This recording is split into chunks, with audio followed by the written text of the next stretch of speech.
Cine Recap PH. Maligayang pagbabalik sa Cine Recap PH. Warning, spoilers ahead. Ating tutunghayan ngayon ang kwento ng kinakatakutang mob enforcer na piniling gawin ang tama at pinabagsak ang organisasyong buong buhay niyang binuo. Ang pelikulang ito ay ipinalabas noong 2022 na pinamagatang The Enforcer. Bago tayo magpatuloy, paki-like ang video at mag-subscribe na din sa channel na ito. Maraming salamat.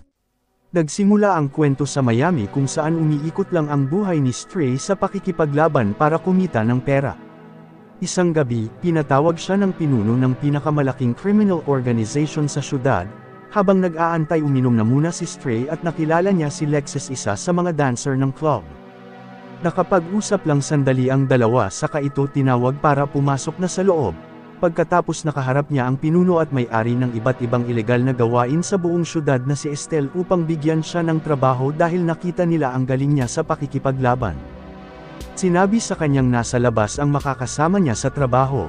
Bago ito makaalis, banilinan siya ni Estelle na kung lalaban ito para sa kanya ay ipaglalaban din daw siya nito. Sa labas, nag-aantay na sa kanya si Kuda, ang makakasama niyang enforcer ng organisasyon na kakalaya lang mula sa kulungan.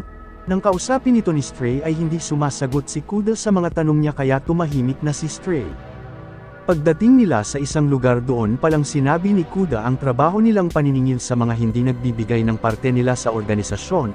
Si Stray ang pinaharap niya sa may utang sa kanila kung saan naglaban ang dalawa at agaran niya rin itong napabagsak.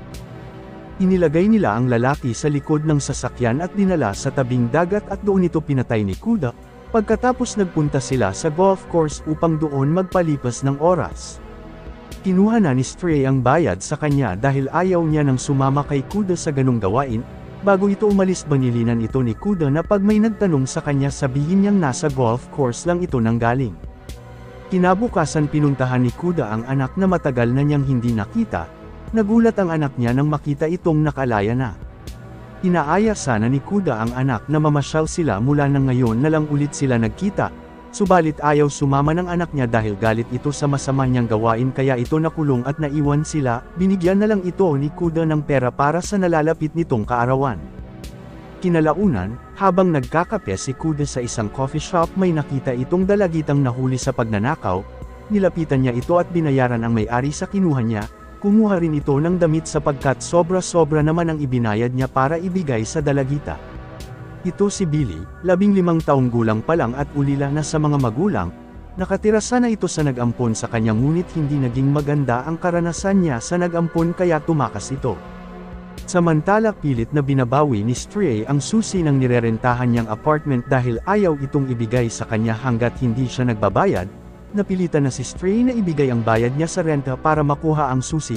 Agaran na rin itong umuwi para makapagpahinga. Kasama pa rin ni Kuda ang dalagita na binigyan niya ng makakain habang inaalam ang katauhan nito dahil naalala niya ang anak sa kanya na kaedad niya lang. Nag-alala si Kuda dahil napakadelikado sa kalsada sa kagaya niyang menor de edad pa lang. Dinala ito ni Kuda sa isang motel upang bigyan ng pansamantalang matutuluyan at iniwanan niya rin ito ng pera na nakaipit sa clip para may panggastos. Sa mga oras na yun nakikipag-date naman si Stray sa nakilala niyang babae sa club na si Nexus. Mabilis lang na nagkamabutihan ang dalawa dahil marami silang pagkakatulad. Nagulat si Stray nang may dala itong baril. Sinabi sa kanya ni Nexus na wala daw siyang tiwala sa mga nakakasalamuhan niya sa syudad. Makalipas pa ang ilang araw, pinuntahan ni Kuda ang dating asawa sa art gallery nito. Galit na galit ito sa kanya nang makita siya roon sa mga masasama niyang gawain at ibinalik ang perang ibinigay niya sa anak matapos makitang may bakas pa ito ng dugo. Gusto lang sana ni Kuda na ipagdiriwang ang kaarawan ng anak ngunit hindi pumayag ang dating asawa. Pinaalala sa kanya kung paano niya sila pinabayaan noong makulong ito. Nakakita si Kuda ng painting na nakadisplay doon. Nakaramdam si Kuda ng katahimikan sa painting na yun kaya binili niya ito. Sa labas nag-aantay si Stray sa kanya na nagmamakaawang kunin ulit sa trabaho. Ayaw na ito kuhanin ni Kuda matapos itong umalis nung uli silang magkasama. Bigla namang ayaw nang gumana ang sasakyan niya. Pinakita ni Stray ang talento nito sa pagmimekaniko kung saan sa isang saglit ay agarang napaandar ni Stray ang sasakyan. Patuloy pa ding hinihiling nito ang trabaho na kailangan niya sana. Sinabihan siya ni Kuda na sa susunod na araw magkita sila. Sa motel kung saan nanunuluyan si Billy, may lalaking pumasok sa silid niya at sa pilitan itong kinuha.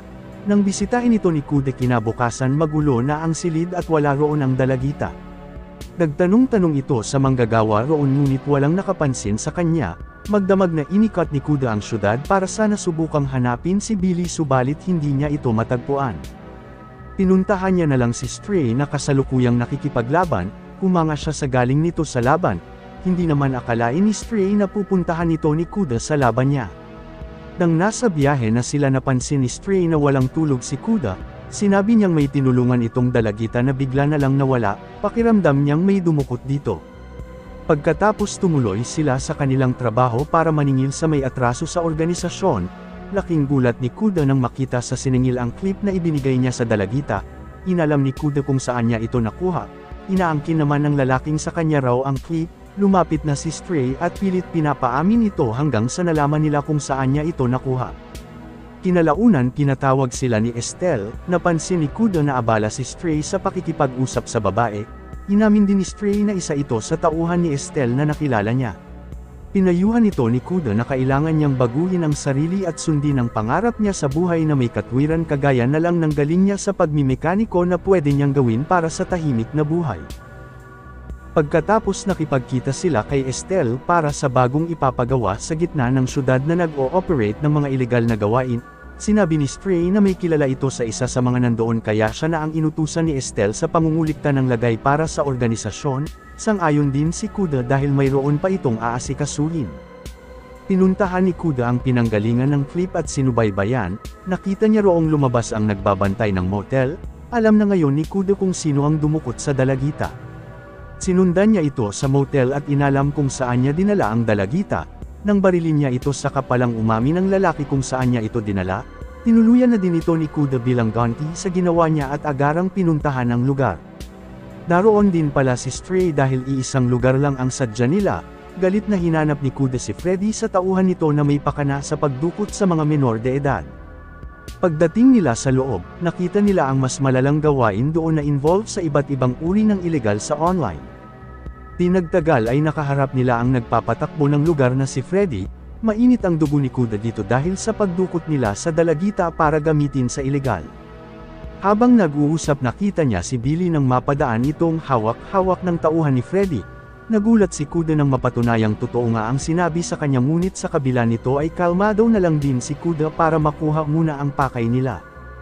Kahit nagkakainitan sa loob, matagumpay nilang nakuha ang pera at agarang bumalik sa sasakyan. Nakahinga na rin ng maluwag si Stray dahil muntik na silang mapatay sa loob. Nag-alala naman si Kuda sa dalagitang tinulungan niya na bihag nila dahil minor de edad pa lang ito para gamitin sa mga ganong gawain. Kinalaunan sa apartment ni Stray, kasama niyang natutulog doon si Nexus matapos magkaroon na ng relasyon ang dalawa. Nagmamadali na rin si Nexus dahil may trabaho pa ito sa club habang tinitingnan naman ni Stray ang bag na puno ng pera para sa boss nila. Samantala, pinuntahan ni Kuda si Estelle upang ipaalam ang ilegal na gawain sa gitna ng syudad. Sinabi ni Estelle na isa daw ito sa malaking pagawaan niya ng pera. Ipinahayag naman ni Kuda ang damdamin niya kung bakit pati ang mga menor de edad ay ginagamit nila sa ilegal. Parating na rin si Stray para ihatid si Nexus at ang perang nakolekta niya. Nagmamatigas naman si Estelle dahil wala itong ibang iniisip kundi kumita ng limpak-limpak na pera. Pinapatay ni Estelle si Kuda sa tauhan niya habang si Stray naman ang balak niyang ipalit sa posisyon nito sa organisasyon. Tumanggi si Stray at tinulungan si Kuda sa pakikipaglaban sa tauhan ni Estelle ngunit masyado itong magaling sa labanan kaya napuruhan din ito. Dahil doon bagsak na ang dalawa sa lakas ng tauhan ni Estelle, pinatuluyan niya na rin ito sa tauhan. Nakuha naman ni Kuda ang baril ng lalaki kaya napatay niya ang nagtatangka ng buhay niya. Galit na galit si Estelle sa pagkamatay ng tauhan kaya balak niya sanang barilin si Stray. Dumating din si Nexus sa lugar at iniligtas ang kasintahan. Takot na takot si Nexus sa ginawa niyang pagpatay kaya pinakalma ito ni Stray. Sinabihan din sila ni Kuda na kunin nila ang bag ng pera at tumakas na palabas ng syudad at antayin na lang ang tawag niya. Agarang pinuntahan ni Kuda ang lugar ni Freddy upang iligtas ang dalagita. Pinatay niya isa-isa ang mga tauhan nito saka kinuha ang susi at ibinigay sa isang bihag upang mapakawalan ang lahat ng nakakulong doon. Nakalaban niya rin ang kanang kamay ni Freddy kung saan nasugatan si Kuda. Binaril na niya ito upang hindi na mahirapan pa. Nagtataka naman si Freddy kung bakit bigla na lang namatay ang pinapanood niya. Sa kabila ng kalagayan ni Kuda, patuloy niya pa ding hinahanap si Freddy, subalit nabaril siya nito matapos mapaghandaan ang pagdating niya. Nang tutuluyan na ito ni Freddy, biglang dumating si Billy at pinatay ito. Inakala din ni Billy na si Kuda ang nag-set up sa kanya dahilan ng naroon ito sa lugar. Sinabi ni Kuda na nagpunta ito roon para iligtas sana siya, ngunit sa huli ay siya pa ang iniligtas nito. Agaran din naman itong tinulungan ni Billy nang malaman ang katotohanan at dinala ito ni Kuda sa labas ng syudad kung saan nag-aantay sa kanila si Stray. Pagdating doon, nakita ni Stray ang kalagayan ni Kuda. Inaayan niya itong dalhin sa ospital, ngunit tumanggi si Kuda. Nagpatulong na lang si Kuda kay Stray na makatayo dahil hirap na ito. Sinabihan niya si Stray na tumakas sa malayong lugar upang makapagsimula sila ng bagong buhay. Pinili niya rin si Billy sa kanila na isama dahil wala na itong ibang mapupuntahan. Nagpaalam lang si Kuda sa kanila dahil alam niyang hindi na siya magtatagal pa. Agaran na rin itong umalis habang naiyak na lang si Stray na makita ang kalagayan ni Kuda. Kinalaunan, iniwan ni Kuda ang sasakyan niya sa anak bilang regalo sa kaarawan nito. Nag-iwan din ito ng sulat pamamaalam at nagbili na huwag magmamaneho ng mabilis. Sa mga oras na yun, naroon na si Kuda sa tabing dagat kagaya nung binili niyang painting at doon na rin ito binawian ng buhay. Sa kasalukuyan, nagtatrabaho na ngayon si Stray bilang mekaniko kung saan ito ang bilin sa kanya ni Kuda na marangal na pagkakakitaan matapos itong makapagpatayo ng sarili niyang repair shop. Kasama na niya ngayon si Nexus at Billy sa panibagong buhay. Dito na nagtatapos ang ating kwento. Sana nagustuhan nyo. I-like ang video at mag-subscribe na din sa channel na ito. Maraming salamat sa panunood. Hanggang sa muli. Paalam.